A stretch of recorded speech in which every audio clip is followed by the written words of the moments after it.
Hello again, my dudes, and welcome back for another Elden Ring build video. This is Kadima, your host, and let's talk about this build.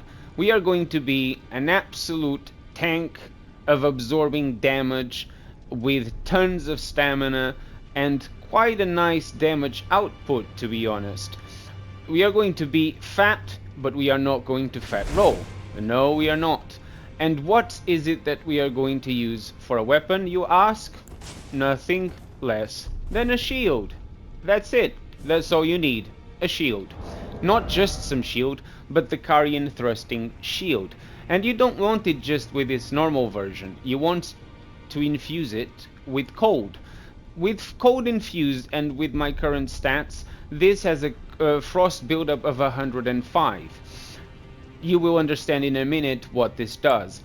But for the equipment, there's not a lot to explain. We are using the Verdigris full set. It's the highest defense armor in the game at the moment, with the release of the DLC. For the talismans, you want the Earth Tree's Favor because you need that extra HP, stamina, and equip load to be the absolute ninja turtle that we are.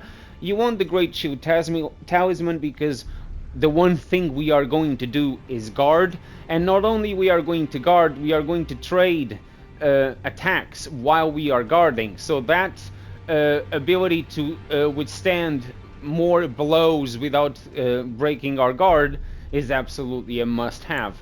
To take this thing a bit further when it comes to damage negation, you want to use the Dragon Crest Great Shield Talisman to boost physical damage negation, and the Pearl Drake Talisman, which vastly boosts non-physical damage negation. So when you look at our defenses there on the right side of the screen, we've got 50,000 physical damage negation, of which versus strike is 47,000, versus slash is 49,000, and versus pierce is 48,000. But it doesn't end there. For magic, fire, lightning, and holy, we have a plus of 30,000 damage mitigation as well. So this is pretty much how we are going to go in terms of equipment.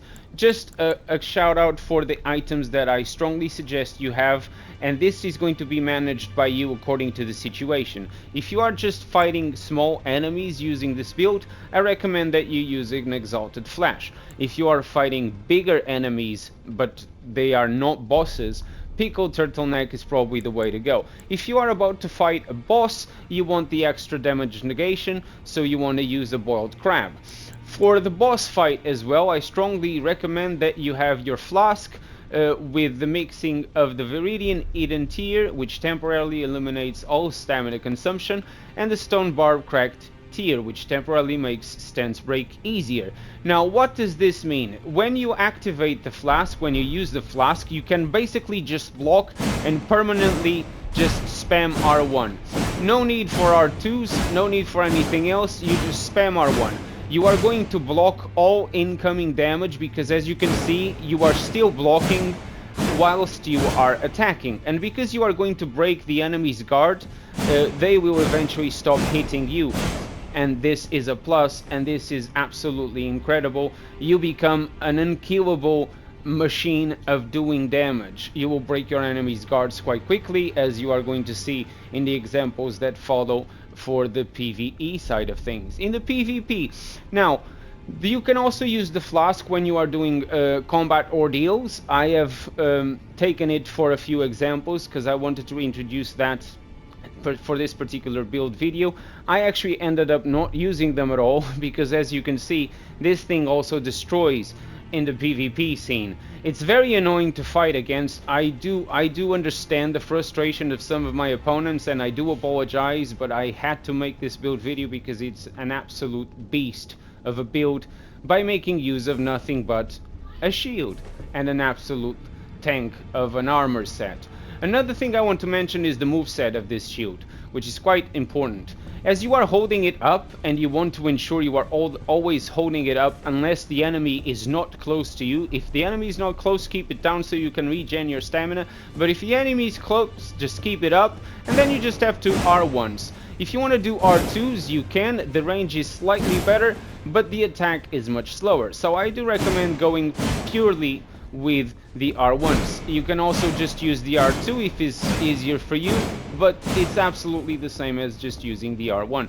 Another thing that is quite important is the running R1 for this thing. This thing is an absolute amazing roll catcher with the running R1. You can just go boom and running R1 again. And this absolutely roll catches people easily because they understand they cannot go past the shield, so they try to retreat and rethink their strategy. And when they do that, you just have to roll catch them, and this thing punishes them brutally. Another thing I want to reinforce is the frost build-up. 105 means that against other players in the PvP scenario, you will be frost biting people with up to 3 or 4 hits. Between 3 to 4 hits and you will frostbite someone.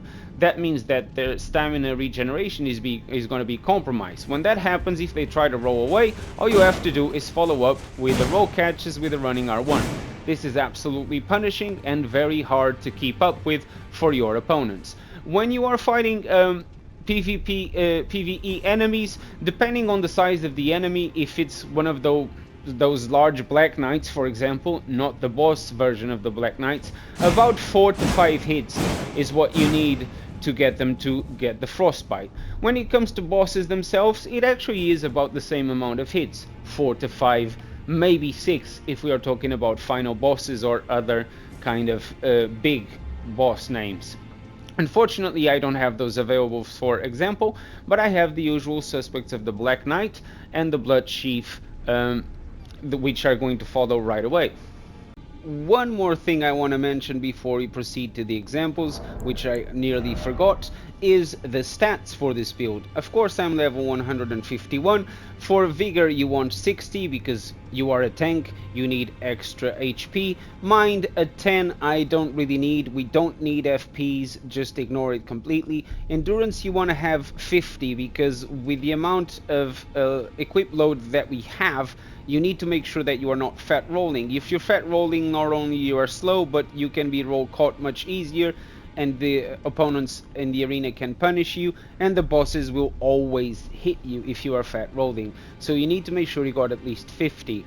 Strength at 17 because it's the minimum requirement to use the shield. Dexterity at 13 because by default my build already has 13 dexterity, and intelligence is where you're gonna dish out all the remaining points. At the moment I have 64. If I had more I would put all in intelligence because this is where our damage and our frost buildup is gonna come from. It's from your intelligent stat. And that's it basically that I wanted to mention. Let's go on for the examples now. So let's start with my favorite victim, in this case the Black Knight. I actually accidentally had the wrong buffs. I wanted the boiled crab, but I had the other two by mistake. I was in a bit of a rush. I consumed the physique, my mimic is already here, and this is what happens when both you and the mimic decide to just take this guy to town. That's it. Just ignore the damage that he's trying to do and just massacre this guy. My god, he doesn't even know what side to face. Now for the Chief Blood Fiend. I was actually getting hit by the guys on the other side of the fog, which kind of disturbed me summoning the Mimic. But I wanted to do this guy with the Mimic as well, because it's just absolutely funny when both me and the Mimic go together. As you can see, I'm not doing any damage. I'm still just trying to prepare because this guy is rudely interrupting me. But still, as you can see by the damage, it's not even doing that much damage. Each hit is just ignored. But here we go, we consume the physique, and now me and the Mimic are about to start our party. R1, R1, R1, R1, R1, R1, R1, R1, R1. And this is Elden Ring easy mode, guys. You're welcome. Now let's talk about the PvP. I'm going to give you the example of what happened when I was doing combat ordeal. This gentleman decides to attack me. He's going to regret this very shortly. So he actually managed to hit me there and nearly stun me somehow. I then realized, okay, you want to play that game? I'm game. Let's go. I just have to outspace that attack and then roll catch, roll catch, roll catch, Oh, I missed.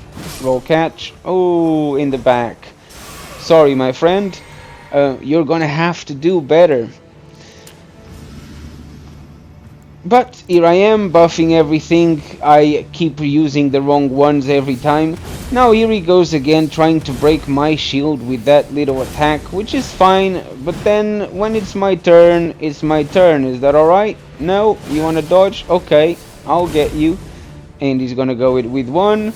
Okay, two. I can dodge two. No, that's not how you do it. My turn. Poke, poke, and... Oops. And again. Oh, I missed. Oh, he's gonna try again. Okay, my turn. No, roll catch. No, roll catch now. No, it's a trade. It also works for me. But as you can see, how much damage we can tank with this thing, and I'm not even using the crab here. I could easily just use another crab instead, and we would absorb even more damage. Now he decides to go with a blasphemous sword, which I would say could potentially be a good idea, but I can dodge that, and then I can just punish you forever and then just press R1 to your face. And yeah, it requires skill to use this build effectively, as you can see. This is just Elden Ring easy mode, honestly guys. He doesn't even know what to do. He's gonna try to do something here, and I'm just gonna punish him somehow. There you go. What are we gonna do? Backstab? Sounds good to me. Still with a backstab, this thing does more than 800 damage, and we're talking about a shield, come on. It's absolutely crazy. He's trying to maneuver around me, but this is not gonna end well, because I can just absorb your hits while spamming R1. It's that easy. I keep consuming the wrong thing. I wanted the Exalted Flesh. There we go. A bit more damage. And he doesn't want to play anymore. As you can see, he's considering giving up. He's not going to give up just yet, but I can give you a hint. He's going to. Now, we're gonna just close the gap. He's going to try that again. I nearly got the second backstab, but he didn't do it. Then we just go with a spamming R1 to the face. And guess what happens next? Yeah. 3, 2, 1, and goodbye. I don't blame you, my friend. I'm sorry, but I needed the footage for this build video. Now, back to the duels. In the duels, at least, people don't get so upset because it's just one round. As you can see, this guy is actually quite buffed as well, and he's using the foot armor, which is actually a nasty one because he does quite a tremendous amount of stamina damage. So you have to just mind your stamina. You can't just get vulnerable, or else you'll be punished, because then you'll be you can actually critical us. So as you can see, he also has frostbite on his feet, which is absolutely fine. But then it's my turn to do a little bit of spamming R1s to the face, and yeah. The moment I decided to do that, his HP just melted completely. I tried the running R2 just to see if I can actually hit him with a different attack. It didn't go so well. He kept just trying to do the running kicks, but it doesn't work with this build, my friend. I am so sorry. Now let's make quick work out of this guy. He's teabagging for some reason, and I keep taking the wrong buffs. I wanted the Exalted Flesh. Now that I have the Exalted Flesh, let's dance. You wanna dance? You wanna play with your shield? Alright, that's fine with me. Let me show you my shield. This is my shield. Do you like my shield? Huh? No? Let me show you another thing. There you go. I hope you like it now, my friend. I'm so sorry. GG, brother. On to the next one. This is going to be a funnier one, because this guy actually was trying hard to beat me. And props to him. He wasn't just gonna concede, he's actually trying. He managed to hit me with a Stormbreaker. I call that hammer the Stormbreaker because it reminds me of Thor and Stormbreaker, and I made a build video with it. But here we go. Let's go with the roll catches, and it's just absurd. The way this roll catches people is just crazy. Look, boom, roll catch, and he's gonna roar. Okay, I'll just spam R1 to the face then. GG. But I really want to get your attention to the roll catching ability of this shield, guys. It's absolutely amazing. Now let's go to another fight. This one actually got to do quite a significant amount of damage because I was playing quite poorly. I wasn't blocking properly, and he was trying to parry me, which is okay, I guess. The backstab unfortunately didn't connect, but here I am, just blocking damage and trying to do some R1s as one would. He's still trying to parry my shield, which is okay. If he wants to parry my shield, he's welcome to try to do so. But here we are, just trying to mind our own business with some running R1s and some pokes. And yeah, and another poke. No, okay. Maybe now, poke. Yes, okay, let's try again. No, poke. I missed. And there's a poke, and there's another poke, and there's just one missing. Oh, he missed his parry. Okay, hold on, he's really trying to parry me. Okay, no, hold on. Oh, okay, my friend, I'm sorry. I know you want to parry me, but yeah, poke. I win. Next one. It's just so unfair to use this build. It's very frustrating for the opponents. They don't really know what to do unless they start spamming spells and run away from you, which also doesn't really work that well, as you can see, because this guy tried and he didn't even get close to me. He's using the wrong spell though. I'm trying to get close to him. He actually does manage to get a big chunk of my health out here because he actually landed a charged R2 while I was running, and I miscalculated my roll. But then I decided to not give him the pleasure of doing another charged attack, so I just roll catch and punish with the spam of the R1 and the roll catch for the win. This is going to be an easy one as well. This guy is actually buffing himself quite significantly, which is fine by me. I've got no problems. He's got the crossbow. He actually shoots me, but yeah, it does no damage. I'm sorry. Here we go, another one. He actually tries to put me to sleep, which is funny. So I'm going to go for the roll catch. Oh, we missed, both me and him. But then I'm just going to spam R1 to your face because you are trying to proc the build. The bleed, and it's not going to work. Now another round. This time this guy is using the Fire Knight Greatsword, which can be quite scary in a normal situation, but for this build, no, that's just another sword. He actually switched to a katana because maybe he thought that would be a better idea, or maybe it's because the weapon art he had in the katana was better suited for fighting this shield. Unfortunately for him, it didn't really do much good because I just kept roll catching this guy pretty much every time. He tried to do a poke, but it was too late. His HP was nearly gone and I finished the round. Now for the next one, which is going to be a very quick one as well. This is going to be one of the last rounds.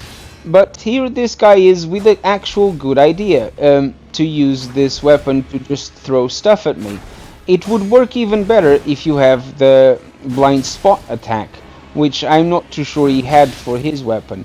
In any case, I'm just trading some R1s and managing to roll catch, and then I'll just poke because he decided to stand in front of me, and I'll go with the pokes and trades, and I win. Now this is actually going to be the last one, guys, and I saved this one for last because it was actually quite the funniest fight of all of them during my testing and my gathering of footage in the arena.